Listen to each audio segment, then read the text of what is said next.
Awesome, and we're live. So we already have a couple of folks who've come in. I think we started this a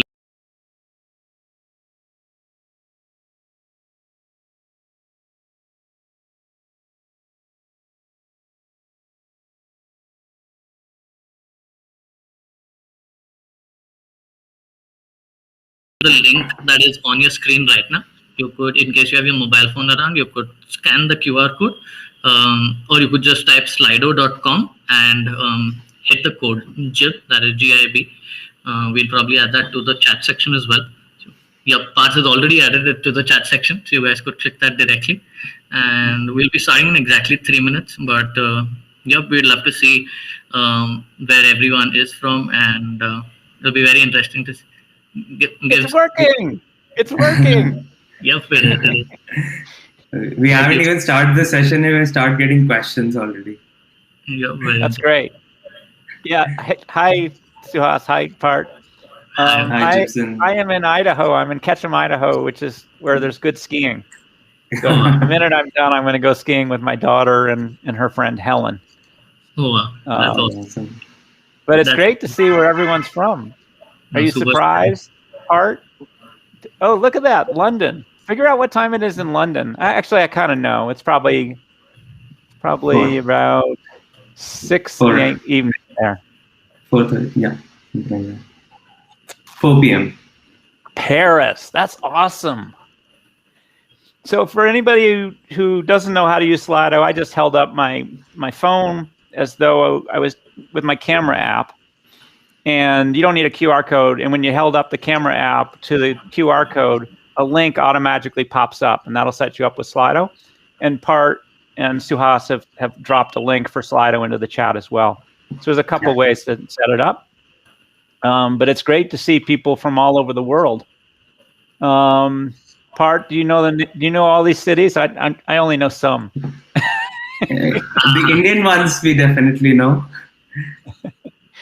Yeah, I assume there'd be a lot of folks in Delhi. That's where you are, Parth, correct?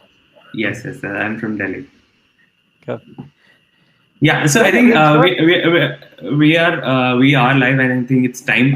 So just to quickly run you through the agenda, we're gonna have some quick introductions today about the product folks, about Gibson. Then Gibson will take over through his talk and this whole deck that he has got for us today. It's going to be an extremely interactive one, and Gibson is going to be throwing a lot of good humor to us, so be prepared for that. And yeah, in the end, we're going to have some questions. If we are left with any time, we're going to have some questions. There are two sort of sections on the right of your screen, one on the chat. Chat is mostly for interactive purposes. The Q&A is for any questions that you want to ask Jib in the end. Most of the questions are going to be taken in the end. There are going to be some links that we will keep dropping. You guys can access based on requirement. So I'm Parth, and I have Suhas with me. We represent the Product Folks. The Product Folks is a volunteer-driven organization of product managers, designers, marketers, analysts, mostly anyone on the periphery of product, building products. We are a part of that. And if you talk about us, our larger purpose is just to democratize product management as a career, as a skill. In our community. If you talk about numbers, we are a 30K strong community.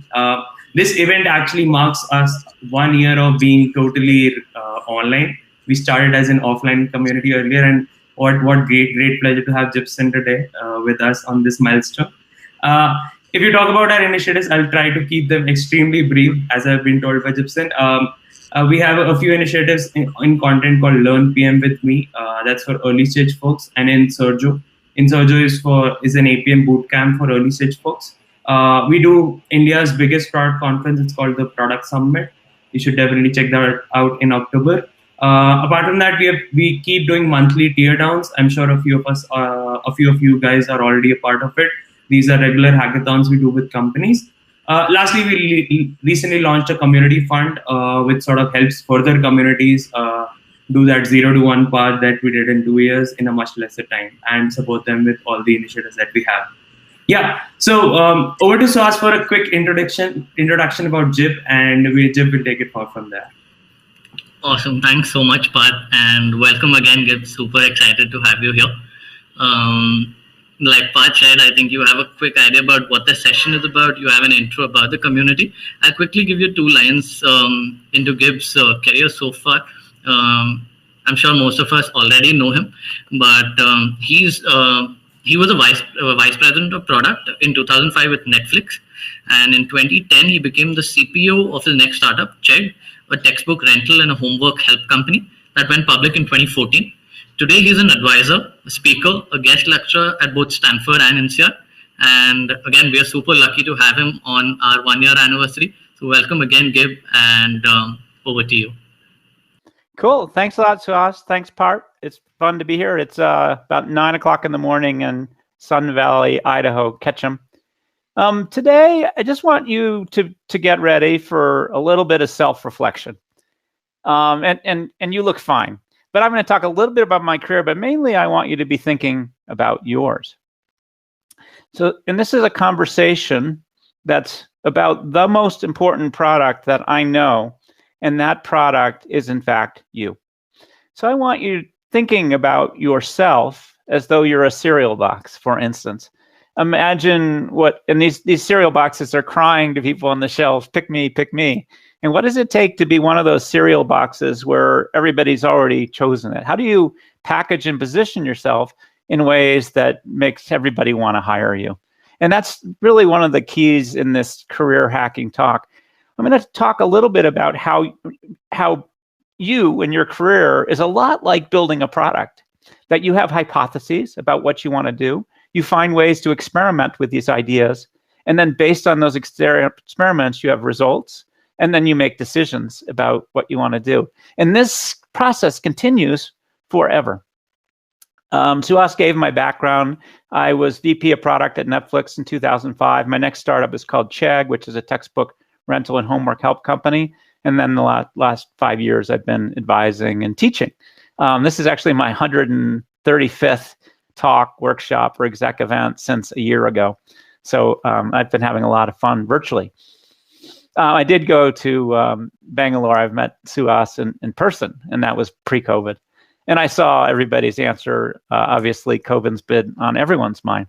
So there's really 3 chapters to my talk today. The first, I'm going to talk about how to position yourself. I'm going to talk about the skills and progression of a product leader. I'm going to talk about how you can experiment, essentially hacking via side projects. And then I'm going to talk about how you make great judgment or decisions about results and feedback. And there's just one idea that I find super powerful. It's building this concept of a personal board of directors. Now, this is a photo from me in the past when my daughter, Britt, saw it. She's age 23. She instantly, retweeted this photo, which, and the point of this is, don't take me too seriously. I'm going to talk a little bit about my own career, but I really am doing it as a way to get you to think about your career. So this concept of positioning yourself, to be the cereal box that everyone chooses, there's two notions to it. There's a set of skills that you need to have as a product leader, and then there's a concept of how those skills need to progress as you grow up as a product leader. And I just want to share with you a very straightforward positioning model. And there's really only 3 questions. What is it? What is the product? How does it benefit customers' lives? Because at the end of the day, people buy stuff in order to somehow improve their life, whether they want to be entertained or they need to do their taxes, whatever. It's the same when you hire a product leader. And then the third is, what is the product's personality, which is always personally the hardest thing for people. And so I'm going to share with you what that positioning model looks like for Netflix.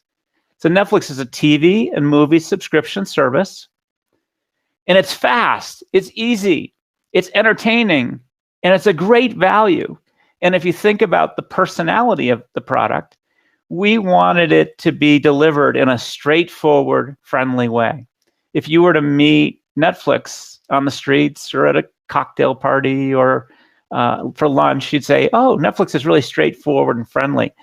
Over 20 years, this is how we tried to package and position the service. And of course, you can package and position people in the same way that you do a product. So if I use that same model for me, I am a product leader executive who helps startups with a proof of concept to scale, to get big. And I do it through these strong strategic thinking, management, and leadership skills.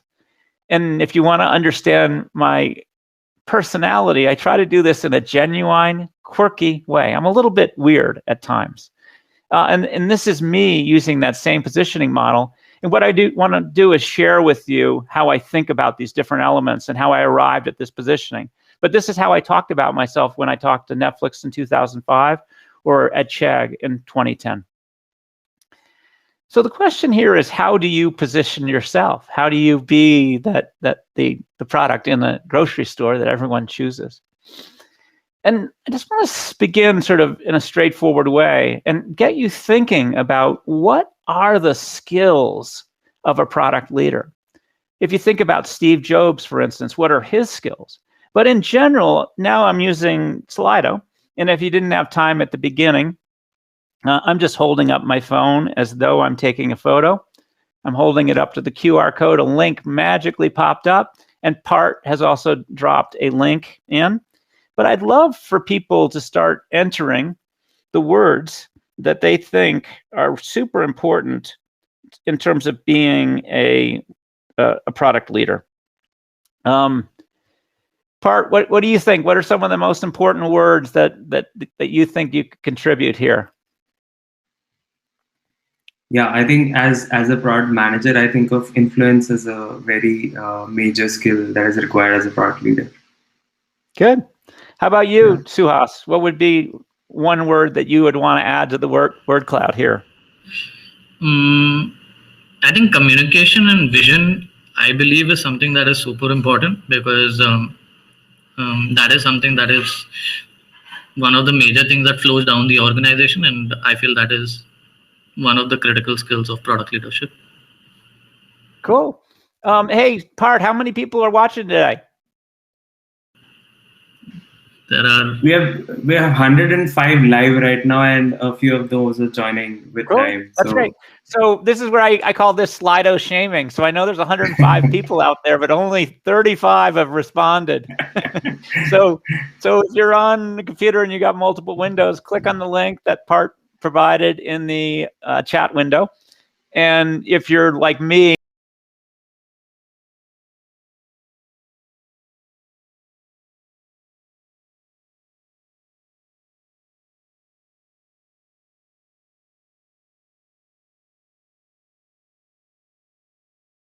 surprised me.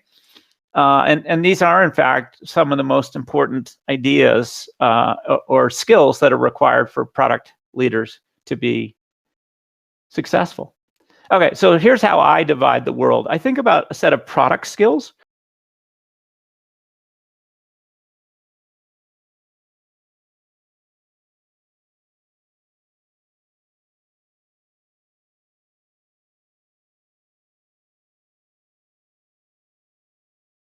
Product leader or a head of marketing or a head of finance or the CEO. So there's the technical product skills, and then there's the leadership skills as we all grow up. And so this is what I've learned. These are sort of 6 key skills that I tend to focus on. That's Aparna Channapragada, who's a VP of technology at Google. She's a pal. But I look for these 7 key skills. So, and I'll give you a brief definition of what I mean by each. Technical really means you work effectively with engineers. I'm actually technically light. My requirement is you just don't let your eyes gloss over when your technology partners are talking techie. Management, I define this as light process to deliver results, but that's where a lot of the communication skills and influence skills come into being that you guys reported. Creative skills, at the end of the day, we're in a creative industry and you generate ideas that matter. And then we're trying to build a business. So you try to figure out how to deliver shareholder value. Sometimes I use the phrase margin enhancing, generating profit. And then marketing, it turns out I grew up in marketing, and I've talked about it a number of times already. Your ability to package and position ideas in ways that are relevant and interesting to others. And then design, imagine when it got important to design on this little device, the idea of working well with your design partners, but also valuing simplicity got super important. And then consumer science, this is where the empathy for the consumer comes in. Your job is to deliver consumer insight via qualitative. That could be focus groups, usability, ethnography, survey, asking people what they think, looking at existing data, and then the big dog in the last 10 or 15 years has been through A/B testing. So when I meet a product leader in an interview, I won't even tell them what I'm looking for. I'll just ask them, hey, what are your top 2 or 3 skills on this list? And I'll actually ask them to force rank. If you're wicked strong in consumer science, they'll put that at the top of the list. And if they're super weak on creative, they'll put it at the bottom. I will have that kind of conversation before I even reveal what I'm looking for. And by the way, all product leader jobs are requiring different things. And frankly, all product leaders are different. So I'm just having you try to figure out what your superpowers are, if you will. So the leadership skills, as you grow up, if I'm talking to a manager or director level, or maybe a VP level or chief product officer, I'll have the same thing, or even a CEO.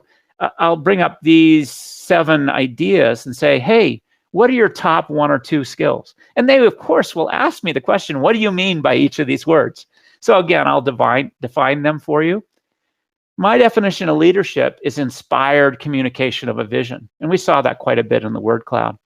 Management, as you grow up as a leader, now it's more about hiring, firing, and developing teams, your ability to build teams, which is a little bit different from earlier about bringing people together to build a product. And then I look for strategic thinking skills. And my definition of strategic thinking is, can you delight customers in these hard to copy, margin enhancing ways? And then results oriented. As leaders, you can't follow all the time. So you have to be willing to be out in front. You're proactive and you do what it takes to deliver results. And then as you grow up as a leader, you begin to understand how important culture is. Culture helps define good fit. It helps you to understand if you're a good fit with that organization. And then another secret about culture is it's this mechanism for delivering results without a lot of process.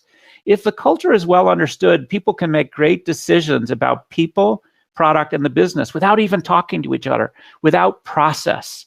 And I'm very aware as companies grow, if you get too engaged in creating lots of rules and process, you actually inhibit the creativity and inhibit good ideas. Business maturity, this is sometimes a little bit correlated to age, but for instance, Mark Zuckerberg, started a very successful startup when he was like 19 years old. But my definition of business maturity is you have great judgment when you're making decisions about people, product, and the business. And then we all work in different areas. So the last notion is called domain expertise. You have experience with the category. So for instance, I'm quite expert in both entertainment and education. And then stage, whether it's a just born startup, whether you're a starter, or a scaling company, I call that a builder, or you're comfortable in helping even big companies get bigger. I call that super scaling. So these are the 7 characteristics I look for. So, and then I pointed this out, we're all created different. So this is April Underwood. She was the product leader at Slack for the start. It's first 5 years. And so I asked April, hey, what are your product skills on these lists? And she said, hey, Gib, I'm super strong at technical. She grew up as an engineer. And I think I have really strong business and marketing skills.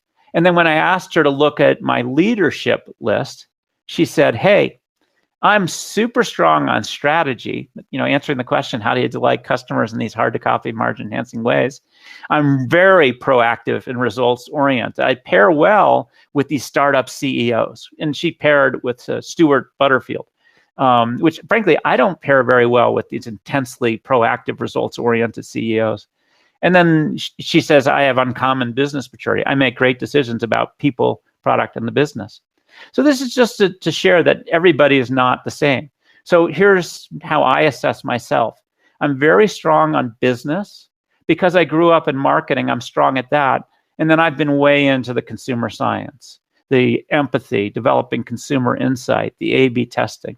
And then as a leader, as my leadership skills have grown, I'm quite strong on leadership. That's creating that vision of the future and communicating it. Management, of helping to build companies, essentially. And then strategy. How do you delight in hard to copy, margin enhancing ways? So the question I want you thinking about now is, what are your superpowers? If I brought you into a room and I asked you, hey, what are your top 1 or 2 or 3 skills on that list that I might share with you when I'm interviewing? That's what I really want to know. And we're all different. And frankly, the jobs that are require different skills. So this is just a little reminder of all the skills that you look for in product skills, and then of all the skills in leadership. But now I'm going to ask the question, from that left-hand side of the list, what are your product skills? That's the question I'd love for you to answer right now. And now I know we got like 110 peeps. So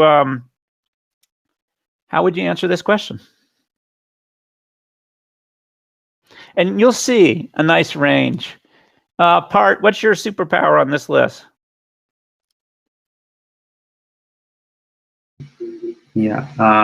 I've voted for management and technical because I'm from a computer science background. Management mostly because I ran a startup of my own, so that sort of brings it down. I think business because I've done on that and things on that end as well. So mostly on those 3 fronts. Got it. Suhas, how about you? What are your top skills on this list? I've hit marketing. I think I'm more on the growth side of things. Second one that I hit was creative, and again, engineering by background. So the first one, that's technical. So these are my 3 things. Probably need to improve a little better on the rest. That's great. And thank you for sharing. This is easy, right? I mean, and by the way, Suhas, Part, and I are all quite different. And I'm seeing a range of skills that are different in the room as well. Just so you know, consumer science falls off the screen a little bit, but it's at 33%. And marketing is actually the lowest. Not a shock to me. Most product leaders, I'm unusual that I grew up in marketing and then switched over into product. The big skill that I'm seeing that everybody in the room has, and thank you, 66 people. Awesome. Thanks for playing. That's the strongest skill. So I see 3, business management and technical, followed by creative. And at the bottom of the list is marketing and the consumer science notion. But this is really getting you to think about what are your skills and how do you package and position yourself. So now I'm switching to those leadership skills. Same question. What are your top 1, 2, or 3 superpowers on this list? And I'm super curious to see the range of ideas that we have out there. Part, figured it out yet? What's your answer? Yeah, I think I am mostly a very go-to action bias sort of person. So result-oriented, definitely, and management, because that I've done in the past. So I would rate myself good on those 2 things. Cool. Suhas, what about you? I'm still reading through. The first one that I selected was on business maturity. I think my full-time is with a pretty large CPG firm. And the second one I think I'm going to select right now is on strategy. I think that's something that my role involves a little bit. And if I had to pick a third, would maybe something that I want to, like, I feel like I'm learning from TPF is on culture. So that would be my. Great. Yep. Yeah, it was fun. So I'm just, the results from the room are sharing the same thing. So the results orientation is the top at 60% right now, very consistent with what Part responded. At the bottom, you can't see it, but the bottom skill is domain expertise. I'm used to that being low. I mean, that one, you have it or you don't, right? So I would never, I would be quite poor at being a product leader in an enterprise software company, for instance. I have very little interest in that category. I'd be even worse if it were a startup from the beginning. Because I don't really self-identify as a starter. I come in, I find that startup with a proof of concept that's ready to scale. I think of myself as a builder. So this is just to say, know who you are and look for the roles that make great sense. By the way, 70 responses is awesome. So here's the good news. You don't have to learn all these skills overnight. So keep calm, carry on. There is a progression to this. So at the beginning of your career, I have a 23-year-old daughter who's a product manager at Rent the Runway in New York City. They rent dresses instead of buying them. You're just trying to learn to build something, right? And then over time, you're trying to build your first success. I call that a hit. And then an organization, company, and industry. And so this is how things worked out for me.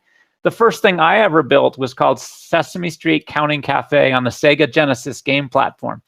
And it was really horrible. I spent $300,000 to build it, and we only sold 300 units, right? But I built something. I got engineers and designers and music people working together to build that first thing. My first hit was something called Sesame Street Elmo's Preschool. I began to learn about packaging and positioning ideas that parents were willing to pay for software that provided all the skills that their 2, 3, or 4-year-old needed: shapes, colors, numbers, letters. So that was my first hit product, if you will. Then over time, I built out all these kids software lines, and I realized my job was to build teams, to build an organization, to enable other people to build stuff. And then over time, I realized my job was helping to build companies. So I built Creative Wonders was my first startup that I sold to the Learning Company and Mattel. Chegg was my last startup, and you guys know Netflix.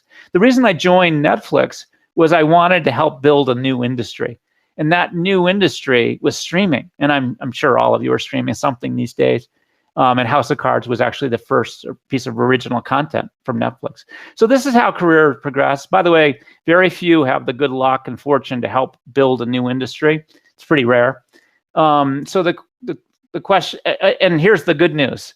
You're developing these skills over time. So when you're building to build just something, you're learning these basic design, working with designers, and management skills, getting engineers, data science peeps working together. When it comes time to building a hit, that's when you learn these marketing skills in the consumer insight, the consumer science. Building an organization, now you begin to learn how important leadership is, and strategy is, and hiring. And as Suhas pointed out, that culture is important. And then in building a company, now, like when you're running product, now you have to think about getting product and marketing and finance working together. I call that cross-functional leadership. I used to say really stupid things like, I don't know what those bastards in finance are thinking. That's a bad thing for you to say when you're the VP of product, okay? And then you begin to get engaged a little bit in something more than product strategy, which is company strategy. And then think about what it was to enable Netflix to be connected to every screen in the world. You learn a lot about long-term strategy, but the most important thing is partnerships. So at Netflix, we opened up our API so every device manufacturer with a screen could let you, watch what you want when you wanted it. So these are the skills that you learn as these stages in your career progress. So the natural question is, today, what stage are you at? And I'm asking that of everyone in the room. By the way, if you're sort of in between, it's okay to answer two things, okay? But I just want to know what stage folks are at. And I have a pretty good sense of what this will look like, because I've done exercises like these with thousands of product leaders all over the world. All right, Part, what stage are you at? I think I've built stuff a lot in the last 4 or 5 years, but yet to formulate that hit. So I think I'm at the building a hit product. Yeah, and the hit means just build a success that a lot of people use, which is really fun. I mean, at the end of the day, we want our stuff to get used. Suhas, where are you? I think I've clicked on building something because we are at a stage where we're figuring out it's a new product launching in a new market. So we're building something, and that stage. And so I'm used to this. It always looks like kind of half of a Christmas tree, right? You can sort of see the short part at the bottom, and then the branches coming out. And then in this case, there's probably 1 or 2 people in the room who are engaged in building a new industry, which is way cool. It's very exciting when you have that opportunity. This is great. You guys are doing awesome. I see the 63 votes. Okay, so I'm moving on to my second chapter. The first one is really about packaging and positioning yourself, and what are the product skills and the leadership skills. So then the next thing is treating your career as this experimental process, just the way building a product is an experimental process. And careers are weird. So I'm just going to tell you about my career. I have been thrown. I didn't just go down the railroad tracks. I've been thrown off the railroad tracks. I have been fired. I've run out of money. I've been laid off. All sorts of wild things happen in careers. And frankly, that opened me up to trying a bunch of stuff. Or it also got me really good at finding my next job. Okay, careers are not a straight linear path. In fact, LinkedIn, they know they have the data on all of us. We've shared it with them in our profiles, and they were sort of curious, what's the path to becoming a CEO? And they discovered it's this long and winding path. You start in customer service, and then you might go into finance, and then marketing, and then you might be over here in product, and then you might be back as a CFO, and then eventually you're the CEO. Along that path, you're learning all these cross-functional skills. So careers are sort of jumbled. They're not straightforward. Now, I love Google because when I did a search term for Google, I said fork in the road, and this is what they gave me, which is awesome. Think about all these forks in the road, these choices that you need to make in your career. And for me, this is the way I think about career hypotheses. Do I want to be in enterprise software, or do I want to be in consumer software? Do I want to be a builder or a starter? These are all these forks in the roads. And I'm really just introducing the idea of career hypotheses. So early in my career, these are my big questions. Did I want to be in marketing or product? Did I want to be a starter, with 3 or 4 people starting a company, or a builder, wait till there was a startup with a proof of concept that was ready to scale? Did I want to be in consumer or enterprise? Did I want to be in entertainment or in education? These were big fundamental questions that I had. And over my career, I answered them. So just a little bit about my winding path. I took a year off from college, and I ran the J-World Sailing School. I had grown up being a fast sailboat racer. So I was only like 20 years old. I was teaching lawyers and business people how to race their sailboats. The most important thing is I found San Francisco, which I loved, and that was a great place to grow up. After I graduated from college, my first job, I worked in the mailroom I wanted to work in a creative industry in an advertising agency called McCann Erickson. I was delivering mail for the first 6 months. And then I slowly grew up into a marketing person within an ad agency. And then I went off to business school, and I looked carefully for a business school that had its own ski area because I love to ski. And this is the Tuck School at Dartmouth up in New Hampshire, which was awesome. And that's where I met that's Kristen. She was my girlfriend. We've been married now for almost 30 years. And those fashions are coming back, damn it. Okay.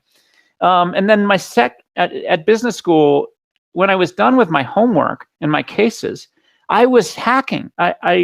Yes, I was an English major, but I had learned a little bit about writing code.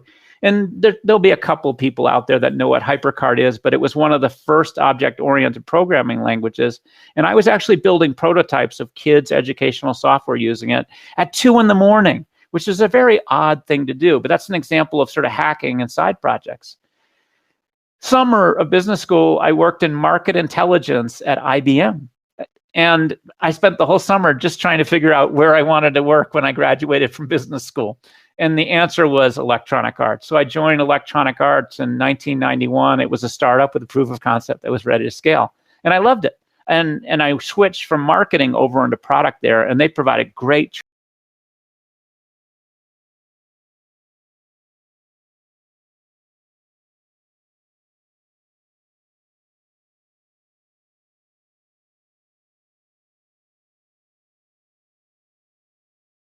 but this is Kevin O'Leary. He's Mr. Wonderful on Shark Tank. He was the CEO of the Learning Company, and we sold that startup, Creative Wonders, to Mr. Wonderful. And then we helped that company to grow, and we sold the Learning Company to Mattel. And then that all sounded good.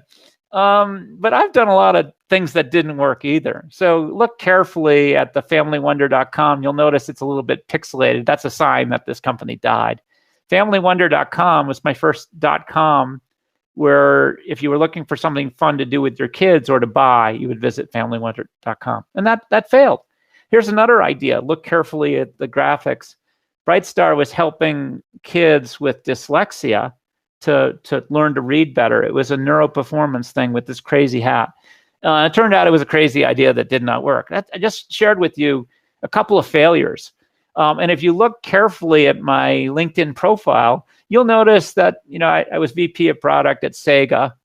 And then I was the VP of product at Netflix. But that thing in the middle is like 2 or 3 years that I just call consultant now. That was just papering over, masking a bunch of failure that I had in my career. And that's pretty typical. It's like building products. All your products don't work. In your career, all the stuff doesn't work either. And then obviously I landed at Netflix, and that was a happy thing for me, which I really enjoy. A little later, I was looking to help an educational company to go public, and I was lucky. So we took Chegg public at the end of 2013. That's me on the left. I refused to wear a suit. I don't like dressing very well. But I will say I wasn't particularly happy at the time. And I'll share. So here, I'd helped take a company public, and I was unhappy. So I'm just going to give you a little insight on that later. So over that time, all this experimentation, I was able to answer the questions, my initial career hypotheses. I really love building stuff, being in product. And I'm not a starter, I'm a builder. Okay, I come in, start up with proof of concept, ready to scale, and then I go. And actually, once a company gets too big, I become unhappy. So I'm not a super scaler. That's the next thing. I love consumer. And actually, I've gone back and forth between entertainment and education. Entertainment actually pays better, and education, unfortunately, doesn't pay very well. So to make money, to send my kids to college or med school, I would do the entertainment stuff. Okay, so the question is, what are your career hypotheses? That's what I want you thinking about. What are your areas of interest or passion? What do you really love to do? What do you, at 2 a.m, if you're not watching Netflix, what do you engage in? Or you're not asleep? What are your possible forks in the road? Your career hypotheses. What are the new roles you seek? I went from marketing over to product, for instance. Some people are engineers that are interested in product management. Some product managers are interested in becoming engineers. What are the potential roles that you seek? And in this exercise, I want you to think long-term, because in the long term, anything is possible. Think out 5 or 10 years about some of these fundamental questions that you might have in your career. And the reason I encourage you to think long-term, if you only think 1 or 2 years ahead, you won't be sort of brave enough. Look at an Amazon, they thought big and long-term, and they went from being an online bookstore to now they're doing everything, right? And a huge business in AWS. So think long-term in your career occasionally and be brave. All right, so here's the question, and I call this hacking. And so my question is, if you're a hacker, a product hacker, you're always aware of what are the right metrics. How do you know if you're succeeding or failing? So the question I'm going to put to the room right now, how do you evaluate career success? How do you decide if something you do is working or not working? And so this is a word cloud. And I'm really curious, how do you make a decision about what works or doesn't work in evaluating your career? This is a harder one, right, Part? Yeah, I've already put. I think this is something I'm very clear of. So. Okay, what'd you put? Impact. Great. Yeah. That's great. Let's see. I'm seeing money. I'm seeing satisfaction. Are you happy? I'm seeing impact. I'm seeing fulfillment. I'm seeing a lot of quality of life. Lots of different ideas, right? I mean, this is not an easy question, but I think it's an important question for people to think about when you're trying to answer the question, okay, what do I really want to do when I grow up? And how will I measure, success? So in a minute, I'm going to take 3 of these metrics and I'm going to share, my data for my whole career. Okay, a little crazy, but I'll do it. Are there any surprises here for you, Suhas?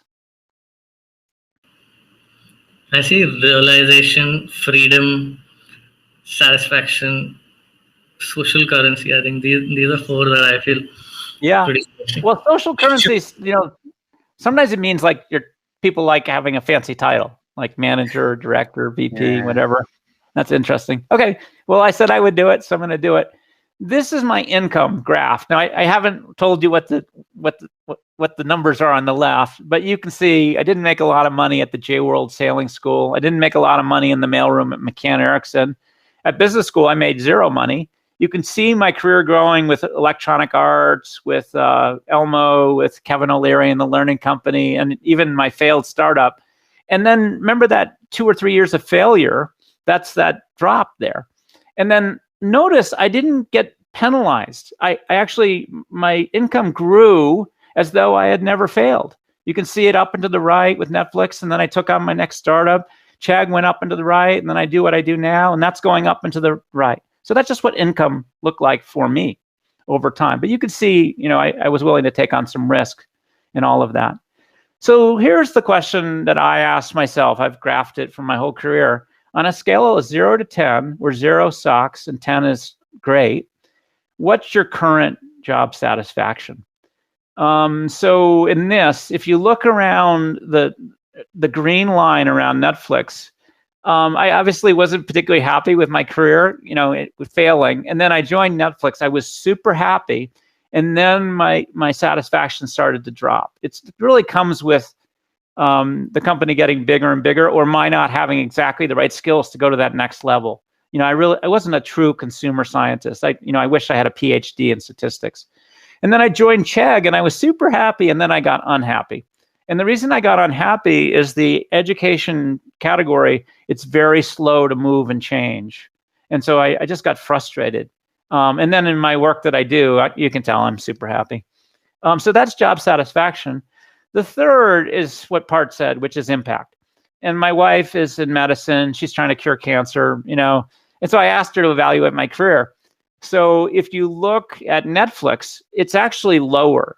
To what degree are you doing good for the world? Now, she's very critical about this stuff because she's trying to cure cancer. She's like, hey, Gib, binge watching is rotting people's brains out, right? That's why she evaluated it poorly, that line underneath the N.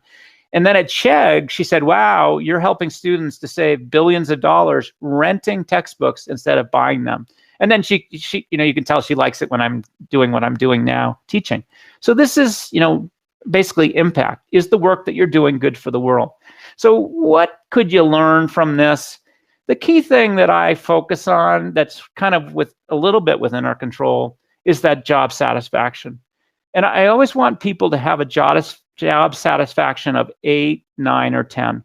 If you find yourself in a job where it's 5 or 6 for 6 or 12 months for a long time, that's a clear signal that you should be looking around to do some side projects or hack to try to find some other vector in your long-term career. I always want people to make their job satisfaction an 8, 9, and 10. And and there's some other things that are out of our control, like COVID. Certainly the first 3 months was challenging for everybody. But if you think over 6 months or so and you're at 5 or 6, that's a sign to look for something different. So this is an anonymous question. And I'll generate an NPS from this. By the way, NPS is wicked hard. But on a scale, and I'm not going to ask Part or Suhas their number. It's going to be anonymous for everybody. On a scale of 0 to 10, where 0 sucks and 10 is awesome, what is your current job satisfaction? That's what I'm looking for. And it's an expected result. It's, all over. And I'll tell you, sort of in average, what I see around the world. And I will tell you the first thing, that I'm used to seeing a negative NPS by quite a bit, which makes me a little bit sad. And there's a little bit of bias that sometimes a talk like this are people that are currently looking for a job, so they're not happy in their job right now.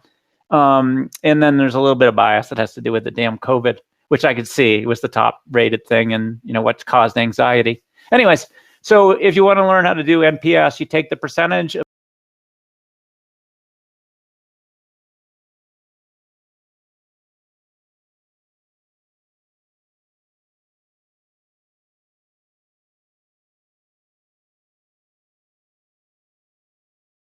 negative. Frankly, negative 20 isn't that bad. You know, I'm kind of used to seeing negative 30 or negative 40. So don't feel bad. But the key thing for every person in the room, like, what's your number? And if it's a low, and by the way, I'm totally delighted for the 22% that are at 9 or 10. That's freaking awesome. All good there, right? Okay. And so now I want to know, what could be better about your job? What could make it better? And we'll build a word cloud, but I'm hoping we can give people insight about how they can make a better job.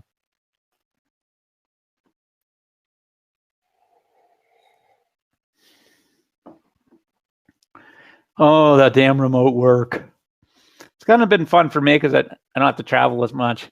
But today I had to work like crazy to make sure I had good internet access. I'm actually at a neighbor's house with the doors and windows open for COVID. Wow. They're hiding somewhere else. My initial vision is I would do it outside the house, but it's like 30 degrees and I realized the computer wouldn't work. So anyway, it's all good. Okay, so folks are looking for mentorship, support, more money,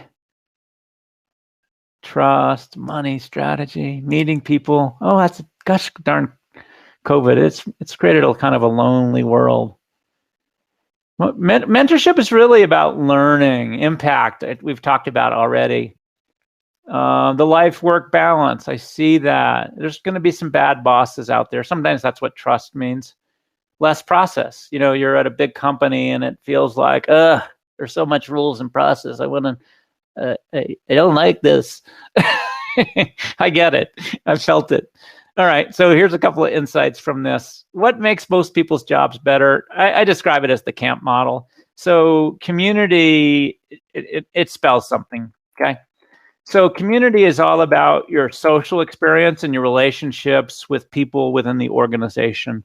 You know, often it's your boss, your peers, or other people who work with you. Autonomy is about feeling like you have some ownership over your own career. Mastery is really about the learning, you know, and mentorships, for instance, provide a lot of learning. And then purpose, you know, you feel like you're engaged in something that's important, building something that's important, that's going to have a good impact on the world. And so if people are at 0 to 6, I'll ask a couple more questions. On a 0 to 10 scale, where are you against community and social, or autonomy, or mastery, or purpose? And that helps them to figure out what's going on. And, you know, one of the things in my career, my satisfaction would drop when I felt like I wasn't learning more. You know, I tend to go to a new opportunity every 5 years because I love the learning curve of a new job. So this is just insights about me. You know, we're all different. So the stuff that I've learned about career hacking, you know, think long term, but be bold. You know, think about the experiments you could do at night, on weekends. What book or course could you take to explore a new idea? Form these hypotheses in these ways of experimenting with new ideas. I just gave you a bunch of ideas, like, you know, play with a startup during the weekend. You don't have to leave your job. The 2 a.m. tests, you know, like for me, that's when I would learn I was passionate about building kids' education. That's what I was doing at 2 a.m. And then side projects. Find little ways to engage. I like one of my most fun side projects today is called Ask Gib. It's my product management newsletter. It's so fun, right? I could do that late at night, weekends, doesn't matter. At the end of the day, companies are looking for people that are really passionate about ideas, which fuels intellectual curiosity. And if you're passionate and curiosity, it helps you develop grit. You're like, you're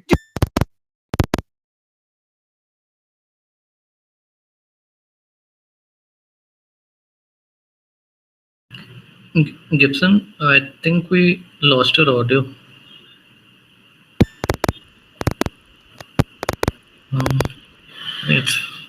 Maybe you might just want to connect it again.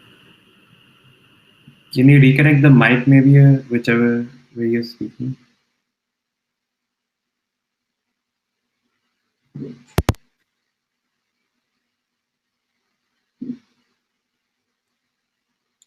We still can't hear you. You could try refreshing the page. I think it'll work.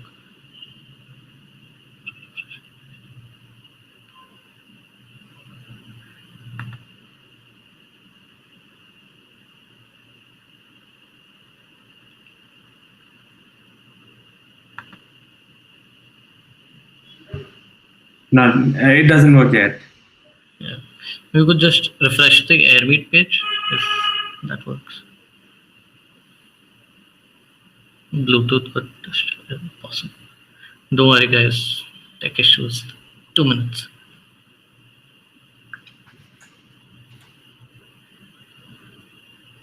I think Gibson is going to join back in a while. Yeah, I think he just, once you refresh the page, I think it happens. You leave the stage and you come back. And meanwhile, you all can share what's keeping you awake at 2 a.m. in the night. Yeah, so that's a really interesting question. You all probably Can know. you hear me now? Yeah, perfect. Yeah, totally. Okay. No idea what happened. No idea. No. Okay. You might have to project again. Yeah, you'll have to share your screen. Yeah.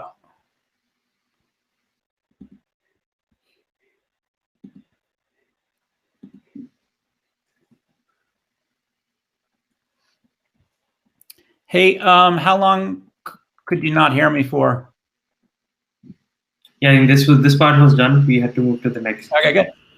Fantastic. So how do you take on more risk? And the stuff that enables risk, like you're doing it now, like learning about new stuff causes you to be a little bit bolder because you know something about it. And then little experiments, like my little experiment building my first kids software at night at 2 a.m, that enabled my risk taking. I was like, maybe I can do that. And then keep your life simple. This is mainly like my wife and I still have the same house that we had 30 years ago. It was our quote starter house. It just let us take on a lot more financial risk. We didn't have to worry about mortgages, for instance. And then having good skills in job and career hunting is super helpful. Like if you're confident about your ability to find your next job, then you're confident about maybe stopping. And I got very good at it mainly because I lost my job a bunch of times. And then take the first step. So I talk with a lot of advisors. How do you encourage people to take more risk? And the answer is just take that one first baby step. So for me, like a creative challenge is writing a book. Like they're like, Gib, just write something. Hit the publish button on Medium, and then you'll begin the journey towards being a writer. Okay? Take that first step. If you're interested in going from data science to product, ask someone in the company, hey, is there a little project that I can work on? That's the first step in making a transition from data science to product management. Figure out what that first baby step is. All right, so I'm bringing it home in this last chapter. The most important thing you can do in your career is to develop something I call it a personal board of directors. This is my personal board of directors. I just wrote an article about a relationship. That dude in the bottom corner is Barry O'Reilly. He's a writer. He was a speaker. I didn't know anything about talking or writing like 4 years ago. So I reached out to people who are smart about this and just asked for help. Barry, just recently I wrote an article with him. He's on my personal board of directors. This is a combination of peers and mentors that I talk to every 6 or 12 months. They help me to learn new stuff, and they help me to be more self-aware. And I've learned a ton. So Greg Bestick was my first boss when I was running product at this startup. And I said, Greg, help me to become a better product leader. He said, I have freaking no idea how to be a better product leader. Go out there and build your community of peers. Greg is a very private person. He's got the white hair in the middle. This is the only photo I can find on the internet of him. I have no idea who these other people are. Another one was, this is Irv Grossback. I went to a teeny school called Amherst College. I met with Irv. He's a professor at Stanford. He actually invented the cable TV industry. But because he went to Little Amherst College, he said, hey, Gib, I'd be happy to meet with you from time to time. And this was a time where I thought the next step for me would be going running product to running a company, to be the CEO. And Irv said, hey, can I tell you something you may not like? I'm like, okay, tell me. He said, you're too nice to be a startup CEO. Now, I'm not trying to offend, like a lot of CEOs are nice. But what he realized about me was his guess, I think he's correct, was that I would hate being a CEO. And he basically kept me from, I didn't have to do that experiment, right? And you could tell I've been super happy, always running product. Really helpful advice. So that one saved me like 5 years of my life. This is Patty McCord. She ran talent at Netflix's Pal. I walk on a beach with her once a year. After I'd stopped at Chegg, I was just trying to figure out what to do with my life. I was wanting to really experiment. And I said, I'm looking for non-traditional roles. And she said, Gib, just tell people what you want. So I started telling people, hey, I want to be a 3-day-a-week product leader. So I was the 3-day-a-week product leader for NerdWallet, for another company called Life 360, another one, Metro Mile, just based on one piece of advice from a mentor. This is my wife. She knows me really well. That's Kristen on the left. That's Kelsey on the right. Gib, it's all about creative pursuit. And you can tell I'm engaged in a lot of creative pursuit, from talks to writing to workshops, exec event, to my new Ask Gib PM newsletter. Okay, so your personal board of directors, you have to invest in this all the time, not just when life sucks. People don't really like when you come to them when they're in trouble. Listen carefully. You can tell I listen carefully to mine. You need new boards. Like, I had to refresh to get writers and talkers on my board. And then I talk to them every 3 to 6 months, kind of. By the way, we don't get in a room, all together like a board meeting. Some of them don't even know they're on my personal board of directors. Peers are really interesting and easy to find. LinkedIn makes this wicked easy. Just keep in touch with the people that you work with, and it's all about mutual support. The hard thing is finding the mentors. And so you're looking for people with extraordinary judgment. They have broad skills, huge network. And you're looking for people who know you, right? So people come to me and ask for advice. I'm like, I don't really know you, right? So I'm afraid I'm going to tell you the wrong thing. So they care about you and know you, but they're willing to be candid with you, like Irv Grossbeck was when he said, Gib, can I tell you something you may not like? So how do you find them? This is hard. So you start with a cold email or LinkedIn message, okay? You're just trying to build a relationship. Do not ask them to be your mentor, okay? You're just trying to slowly craft a relationship. But a better approach is an introduction from a shared connection. Hey, will you introduce me to Barry O'Reilly? That's how I started. And then you're looking for ways to be helpful to these people that in the long term you're hoping will be your mentors. Like, it's easy to be helpful to me, like always click on the NPS at the end, for instance, and sign your name so I know you were there, right? I mean, there's all sorts of things you can do to be helpful. And you're looking for an intersection of what you need and what they value. So I'm gonna just tell you about me. When people connect with me, this is my magic decoder ring. This is how you understand me. If you ask me to be my mentor, I'm like, there's no freaking way I'm gonna respond, okay? And it's really awkward if somebody says, will you help me to find a job? But look at the stuff in the high and very high. These are the things I respond to. Hey, Gib,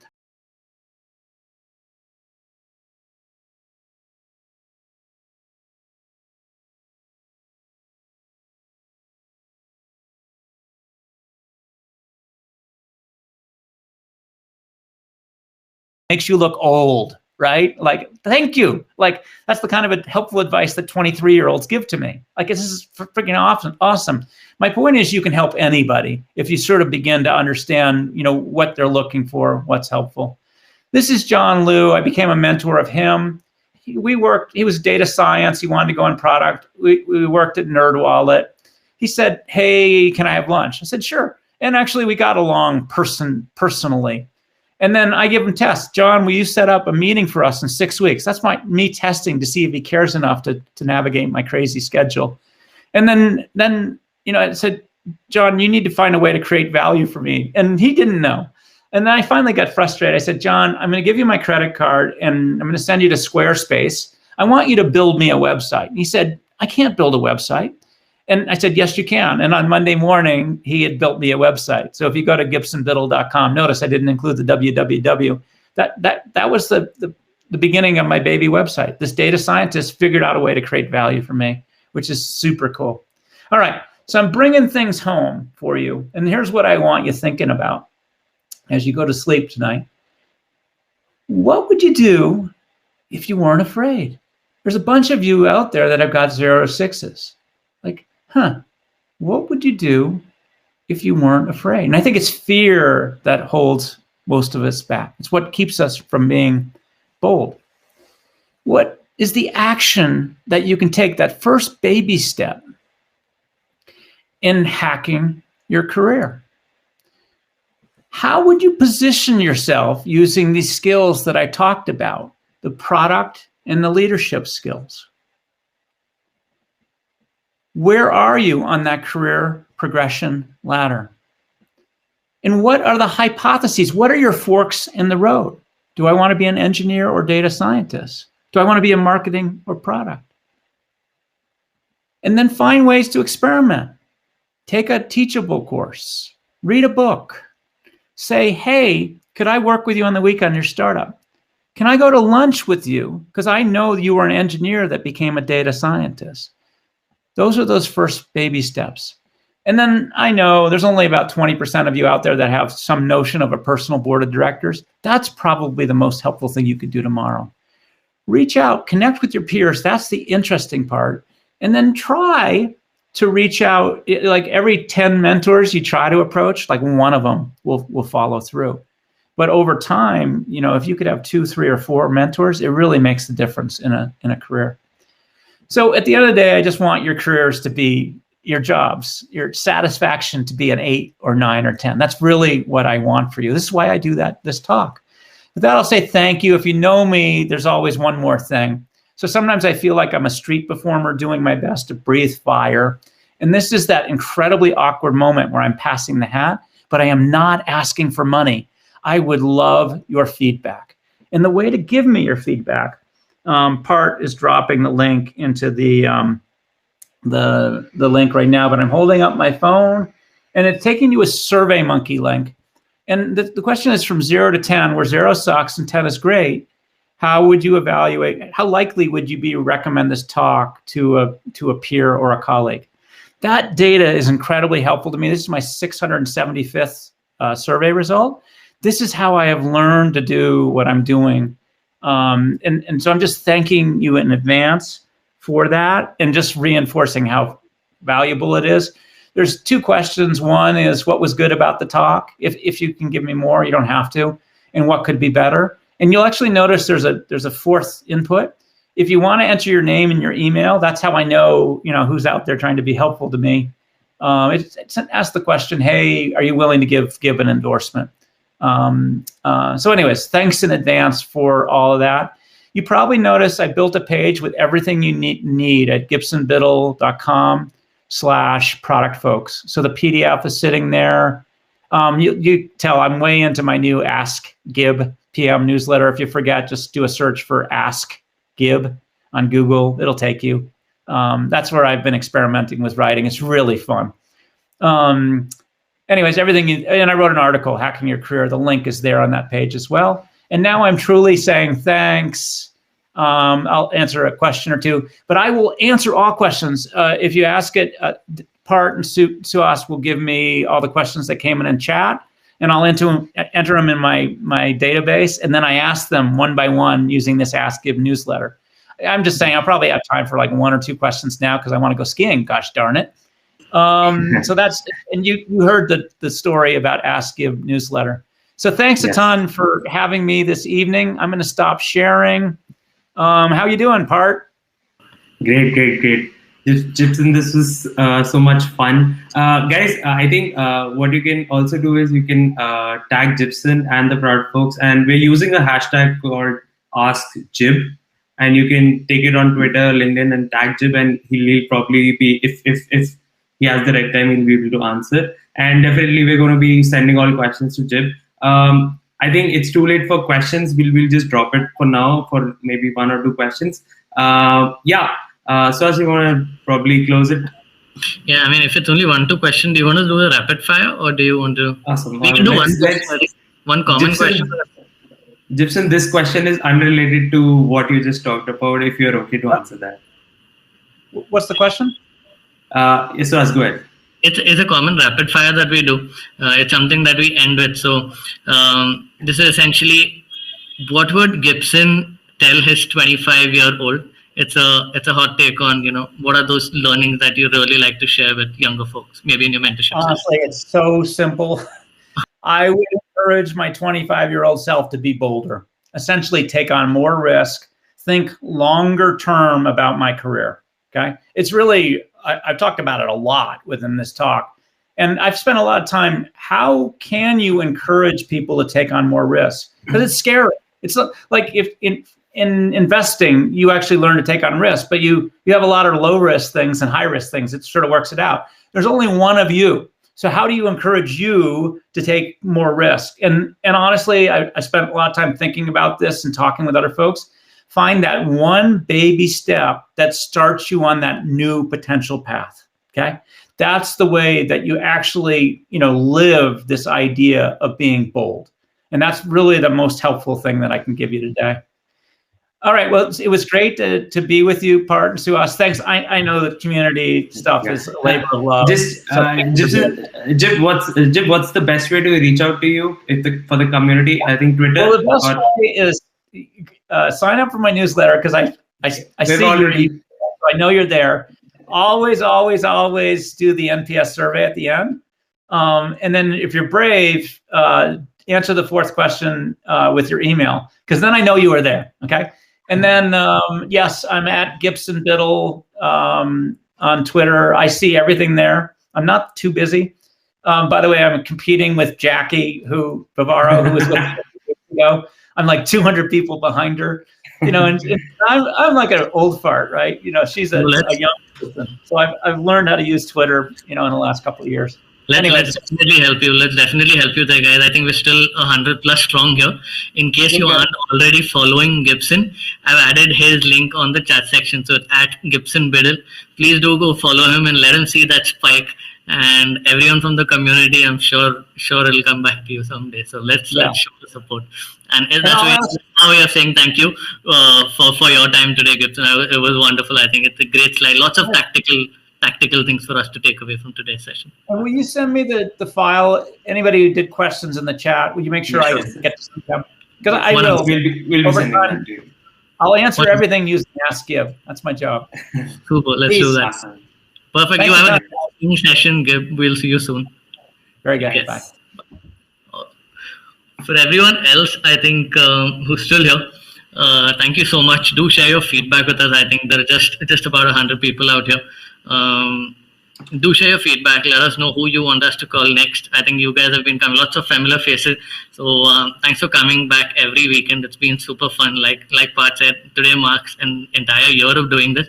So we'd love to hear your support and what do you guys want next. Right? We've started a couple of two feedback that we've usually got is something that is more hands-on. So you would have noticed that we started doing workshop series. The first one was on analytics with Mixpanel. They're leaders in this space. We're bringing Amplitude as well. So you'll see lots more of hands-on sessions for analytics. Parth has been super active on this, so kudos to him. Honestly, right? He's been doing this, so just shout out at him. We've also have a couple of OKR sessions. I think Parth, are we open to sharing any confirmations that you have? I know you have one design workshop and. Yeah. So we are going ahead with Sketch. In April is full packed. I think in March we are having Amplitude and ChargeBee, all hands-on sessions, and then in April we're going ahead with Sketch, Miro, Whimsical, all these hands-on tools which you're gonna love totally. Super. So that's exclusively for everyone who was here. We haven't announced a bunch of them, so go grab your seats. Especially the hands-on one, I think a couple of them are open, but the one that we really want to there will always be one intro session that is open to a lot of folks, and that will be to a certain level that we can do hands-on, and a follow-up session. Like for example, Mixpanel, I think we gave out 20 coupons to a $100 course. So do sign up for our Slack channel. That's where lots of exclusive things happen, but lots of learning sessions. So that is one feedback that we've been getting. Another one that we've started is the mock interview sessions. Those are live on our YouTube. Senior PMs interviewing junior PMs for specific problems. So that gives you how to think about these. That's a couple of them on our YouTube channel. Third thing that we are starting, again, not announced anywhere outside, is we'll be starting a learning series. We've been doing a lot of these over the last 1 year, but that should be interesting. For those who are looking to break in, do definitely sign up for this teardown series. We see a lot of people interviewing, the winners get a chance to interview directly. So lots of places to learn from, lots of stuff happening out there, lots of books that you guys are already reading. But in case you want to apply this, do check out the teardown series. That is a couple of interesting updates. Yep. And all 3 DMs are open for Suhas, me, and the product folks. You guys can reach out. We actively look for volunteers who want to contribute to our project, so that is also an open option. And yeah, I think that sums up everything. Guys, we took almost 1.5 hour out of your weekend. So have a great weekend ahead, and thank you so much for joining. Yeah, see ya. Bye. Good night.